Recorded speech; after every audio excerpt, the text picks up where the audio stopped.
أقويان كاغدورو تدوينو عدكاغسي سي تدوينو عدكاغسي هو عبد الرحمن محمود حسن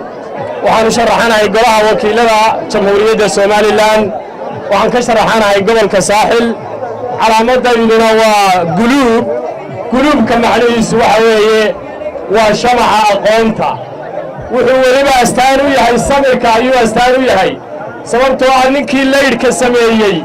2000 oo jeer buu ku celiyey waxaanu ku guulaystay markii 2000aad magacaygu waa Mustafa Ismaan Nagaalo lambarkayga codeyntu waa 104 waxaan u sharaxanahay golaha deegaanka ee degmada Berbera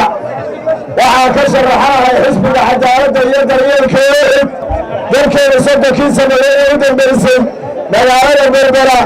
waxaa laga dhisay wadada dariiqyo dadkiina ay laaween dadka la dhisaa ka horeysay dariiqyada iyo daaraha la dhiso waxaa ku dadaali doonaa inaan idinka idin dhiso inaan dadka dhiso xuquuqdooda iyo caqligooda kaalinta koowaad iyo qorshaha koowaad bay igu jirtaa